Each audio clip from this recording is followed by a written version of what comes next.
और अब बात करते हैं आज के महत्वपूर्ण मुद्दे की। कोई नया टैक्स नहीं, बेरोजगारों को 2500 रुपए भत्ता, आंगनबाड़ी कार्यकर्ताओं का मानदेय बढ़ाया, किसानों के लिए खास प्रावधान। कुल मिलाकर कहें कि चुनावी साल में भूपेश बघेल सरकार ने अपने अंतिम बजट से सभी वर्गों को साधने की कोशिश की है, तो यह बात गलत नहीं होगी। चुनाव में उतरने से पहले सीएम भूपेश बघेल ने 1,21,501 करोड़ रुपए का बजट पेश किया। बजट को सत्तारूढ़ कांग्रेस के विधायकों ने जनता के हित में बताया और इसे लेकर चुनाव में जाने की बात कही तो विपक्षी विधायकों ने इसे खोदा पहाड़ निकली चूहिया बताया है। अब सवाल है कि क्या चुनावी साल में कांग्रेस ने 7 महीने जो बचे हुए हैं, 7 महीने पहले पूरे 5 साल का दांव या आने वाले 5 साल का दांव चल दिया है? इस पर चर्चा करेंगे। हमारे साथ में 2 खास मेहमान जुड़ेंगे। हमारे साथ में कांग्रेस पार्टी के नेता सुरेंद्र वर्मा जुड़ेंगे और साथ ही भारतीय जनता पार्टी की तरफ से बातचीत करने के लिए मुकेश शर्मा हमारे साथ में जुड़ेंगे। आप दोनों से बातचीत के सिलसिले को शुरू करें उससे पहले एक बार रिपोर्ट के जरिए देखिए कि क्या बड़ी घोषणाएं हुई हैं और उस पर किस तरह की प्रतिक्रियाएं आई हैं।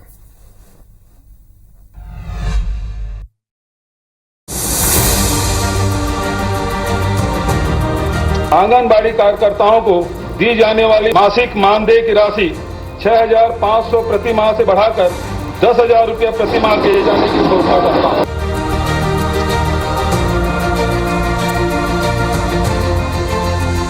शिक्षित बेरोजगारों को बेरोजगारी भत्ता देने की नवीन योजना शुरू की जाएगी। उन्हें अधिकतम 2 वर्ष तक 2500 रुपये प्रति माह की दर से बेरोजगारी भत्ता प्रदान करने की घोषणा करता हूं।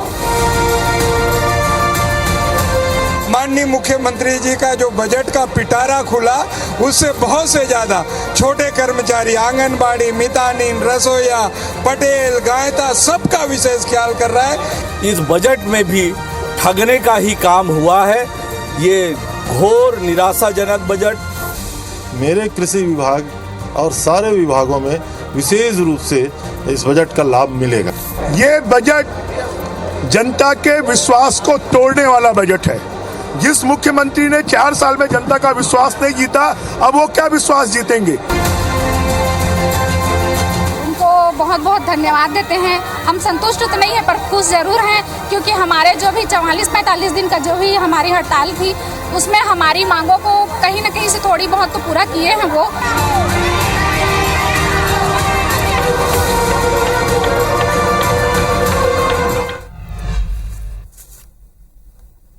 तो इस तरह की मिलीजुली प्रतिक्रियाओं के मिलने का सिलसिला लगातार जारी है और इसी पर बातचीत करने के लिए दोनों मेहमान हमारे साथ में मौजूद हैं। सुरेंद्र वर्मा जी, आपसे चर्चा की शुरुआत करते हैं। आप लोग ये बता रहे हैं कांग्रेस पार्टी के संदर्भ की तरफ से कि ऐतिहासिक बजट है, इससे पहले कभी इस तरह का बजट नहीं रखा गया और आने वाले 2023 के संदर्भ में भी आप ढेर सारी उम्मीदें इसको लेकर लगा रहे हैं। क्या कहेंगे, क्यों ऐसा आप लोगों को लग रहा है कि ऐतिहासिक बजट पेश किया गया है? व्यास जी, निश्चित रूप से समावेशी विकास के छत्तीसगढ़ मॉडल का एक स्पष्ट झलक है इस बजट में। छत्तीसगढ़ की समृद्धि का और आने वाले समय में जिस दिशा में छत्तीसगढ़ को जाना है, उस दिशा में स्पष्ट रूप से देखिए, पहली बार ऐतिहासिक रूप से जो 26% की बढ़ोतरी जो है राज्य के स्वयं के राजस्व प्राप्तियों में हुई है, ये उल्लेखनीय है।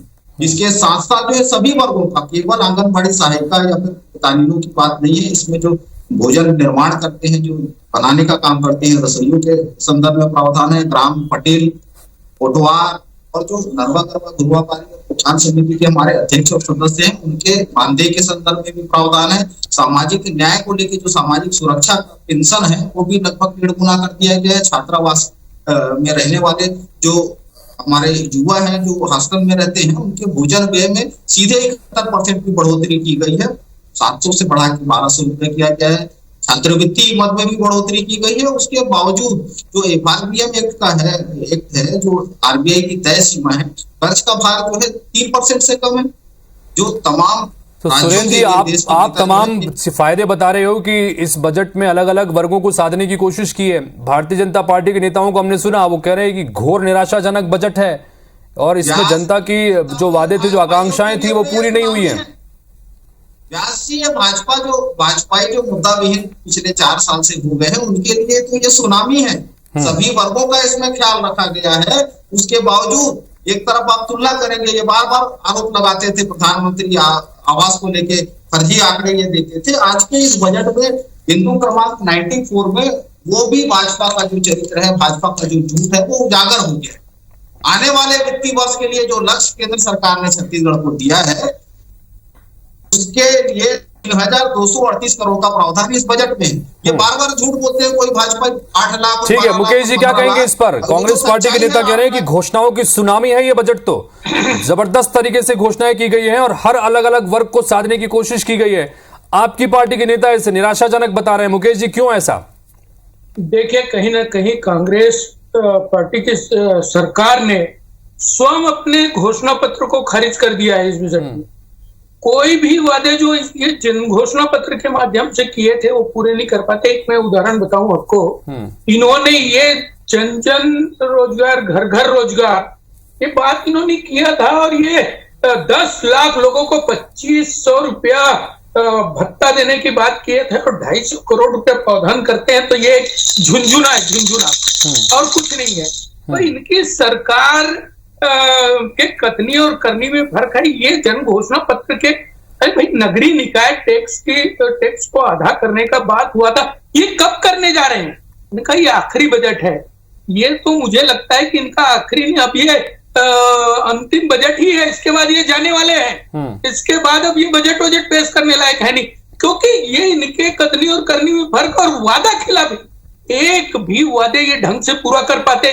टोकन वाला काम करते हैं, ऐसा काम जो पेपर में हो, जिसको करना नहीं पड़े, जो ज्यादा लोगों के नजर में ना आए। मुकेश शर्मा जी, कांग्रेस पार्टी के नेता ये कह रहे हैं लगातार कि बेरोजगारी एक महत्वपूर्ण मुद्दा है और उस बेरोजगारी के संदर्भ में बड़ा ऐलान किया गया है। शिक्षित बेरोजगारों के लिए 2500 रुपए प्रति माह के मानदेय का ऐलान किया गया है। मैं पूछ रहा हूँ, इसीलिए बोल रहा हूँ, ये 2500 रुपए कैसे देंगे 10 लाख लोगों को?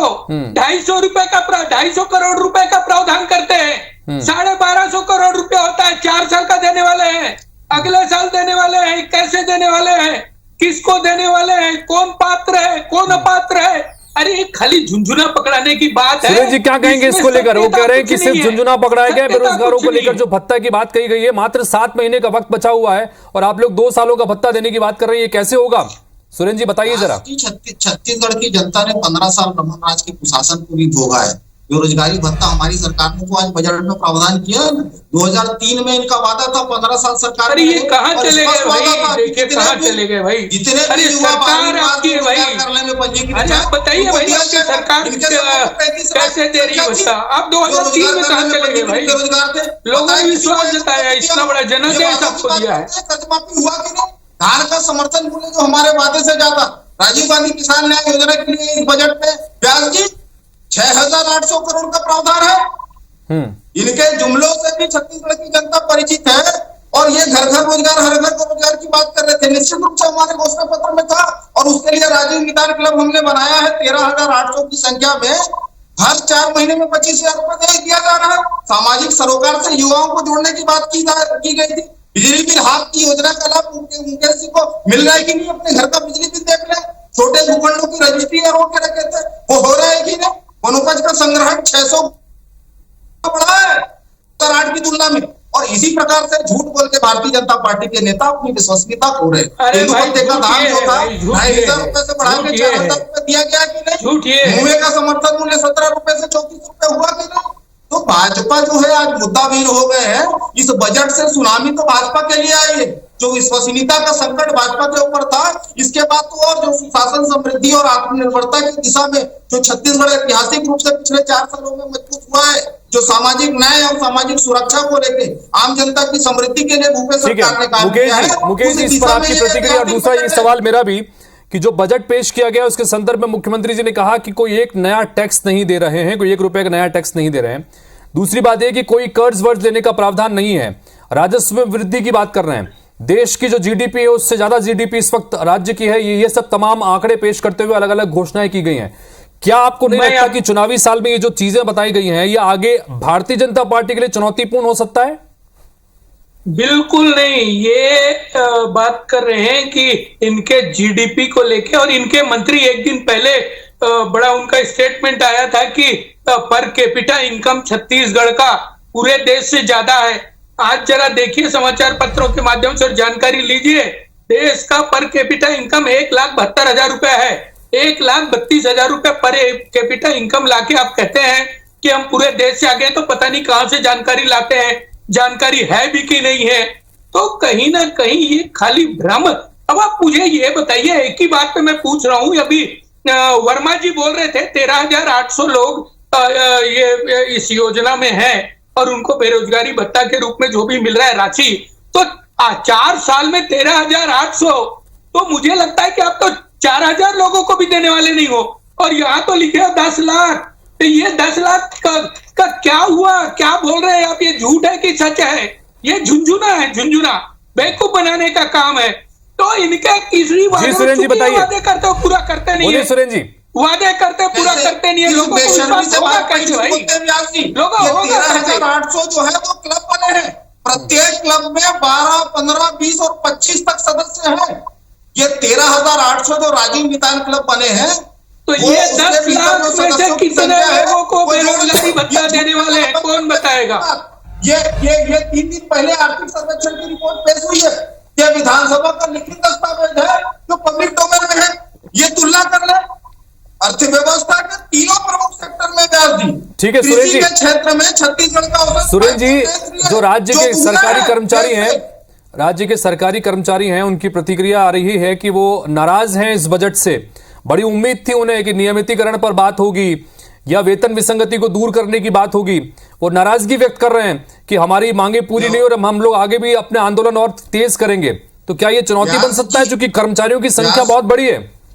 व्यास जी, जो कर्मचारियों का मसला होता है, बजट के बाद भी उसमें प्रावधान होते हैं, उसमें अनुपूरक बजट का भी प्रावधान होता है और डीए और अन्य विसंगतियों को लेकर भी बाद में भी नियम बनाए जाते हैं। मूल बात जो कर्मचारियों का है, जो अनियमित कर्मचारी है, उसके संदर्भ में सीएस की अध्यक्षता की जो कमेटी है, उसका भी लगभग फाइनल रिपोर्ट जो है कुछ विभागों का आना बाकी है और कुछ जो कर्मचारी संगठन है उनके मामले हाईकोर्ट और सुप्रीम कोर्ट में पेंडिंग है। तो सरकार की प्राथमिकता उन पर भी है, फोकस सरकार उन पर भी कर रही है और निकट बहुत जल्दी उस पर समाधान की स्थिति में भी पहुंचेंगे और उनके साथ भी न्याय होगा। ठीक है, छत्तीसगढ़ में सभी वर्गों के साथ न्याय हुआ है, कर्मचारियों छत्तीसगढ़ में सभी वर्गों के साथ में न्याय हुआ है। कांग्रेस पार्टी के नेता ये कह रहे हैं। जी बोलिए बोलिए बोलिए। किसी भी मांग को खारिज नहीं किया है सरकार ने। ठीक है, कर्मचारी भाइयों से मैं यही कहना चाहूंगा ठीक है, वो संयम बरते सरकार। ठीक है, तो कांग्रेस पार्टी के नेताओं का ये कहना है कि सभी वर्गों को इसमें यहाँ पर खुश करने की कोशिश की गई है। मुकेश जी, मैं आपसे जानना चाहूंगा कि जो घोषणा है, चूंकि हमारा ये बुलेटिन इलेक्शन बुलेटिन है, 23 में प्रदेश और 24 में देश, 23 में विधानसभा के चुनाव हैं, उस लिहाज से भी इस चर्चा को आगे बढ़ाना चाहेंगे। तो मुकेश, जानना चाहेंगे आपसे कि आंगनबाड़ी कार्यकर्ताओं की लंबे समय से जो मांग थी उसे पूरा कर दिया गया, ग्राम पटेल के मानदेय को बढ़ा दिया गया, आंगनबाड़ी सहायिकाओं के मानदेय को बढ़ाया गया है, स्कूल में जो सफाई कर्मी काम करते हैं उनके मानदेय को बढ़ा दिया गया, उसके अलावा निराश्रित पेंशन जो है उसकी राशि को बढ़ा दिया गया। तो क्या ये जो छोटे छोटे प्रावधान किए गए हैं, ये आगे आने वाले समय में चुनौती बन सकते हैं इस वर्ग को साधने की जो कोशिश है? आप किस तरह से देख रहे हैं मुकेश जी? देखिए, मनरेगा के कर्मचारी 400 किलोमीटर पैदल चल के आए, 400 किलोमीटर पैदल चल के आके महीनों बैठे रहे, उनसे वादा किया गया और कमेटी बना के छोड़ दिया गया। 4 साल हो गए वो लगातार। अब तो कर्मचारी इस कदर नाराज है कि धरना स्थल छोटा पड़ गया, धरना स्थल छोटा पड़ गया, नए धरना स्थल का खोज चालू हो गया है। तो कहीं ना कहीं कर्मचारी पूरी तरीके से नाराज है और अभी भी जब चुनाव आ गया तो उनसे कहते हैं कि संयमित रहना चाहिए उनको। अरे भाई, कितना संयम? 4 साल हो गए, 4 साल से आपने उनके साथ न्याय नहीं किया। घोषणा पत्र तो डाल दिया, सभी कर्मचारियों का नियमितीकरण होगा, क्यों नियमितीकरण नहीं हुआ भाई? अब कैसे वो संयम रखे? तो कहीं ना कहीं आप टोकन, तो कुल मिला के ये झुंझुना, सबको झुंझुना पकड़ाने वाला काम ये किया है। सुरेन जी, गंभीर है। प्रतिक्रिया हमारे पास में कई सारी आ रही हैं, प्रतिक्रिया कई सारी, जिसमें नेता प्रतिपक्ष कह रहे हैं कि सिर्फ आंकड़ों की बाजीगरी की गई है इस बजट में, जमीन पर कुछ नहीं होने वाला। पूर्व नेता प्रतिपक्ष है, वो कह रहे हैं कि धोखे का बजट है। सुरेन जी क्या कहेंगे? व्यास जी, आप भी इस बात के गवाह हैं कि रमन के सरकार में 3000 से ज्यादा स्कूलें बंद की गई थी। आज 250 से ज्यादा स्वामी आत्मानंद अंग्रेजी विद्यालय से संचालित 101 नए विद्यालय इस बजट में प्रावधान किए गए थे। पिछले बजट में 3 नए मेडिकल कॉलेज खुले, इस बजट में 4 नए मेडिकल कॉलेज का प्रावधान है। तो शिक्षा, स्वास्थ्य, रोजगार को लेकर अभी हाल ही में देखे 2 दिन पहले जो अनुपूरक बजट था, आईटीआई के उन्नयन के लिए, तकनीकी उन्नयन के लिए 1200 करोड़ का प्रावधान किया गया था अनुपूरक बजट में। इस बजट में फिर से 100 करोड़ से ज्यादा का प्रावधान है। तो भारतीय जनता पार्टी के नेता मुद्दों के दिवालियेपन से जूझ रहे हैं और ये बजट उनके लिए सुनामी बन के आएगा। जिस प्रकार से भारतीय जनता पार्टी की प्रदेश में स्थिति है, चाहे उपचुनाव की बात कर ले, नगरीय निकाय या पंचायत चुनाव, अब आने वाले लोकसभा और विधानसभा के चुनाव में भी भारतीय जनता पार्टी को करारी हार मिलेगी, क्योंकि ये 15 साल ये ठगने का काम करते रहे। इनके समय में तो मुकेश जी संक्षेप में जवाब दीजिएगा 20 सेकंड के भीतर। मुकेश जी देखिए, यदि इसके पहले के वादों को नकारा गया है, एक तरफ से खारिज किया गया है, तो अभी के वादों में विश्वास लोग कैसे करेंगे? कैसे विश्वास करेंगे और कैसे विश्वास दिलाएंगे? तो कहीं ना कहीं अब जनता को लगने लगा है कि ठगने का काम कर रहे हैं।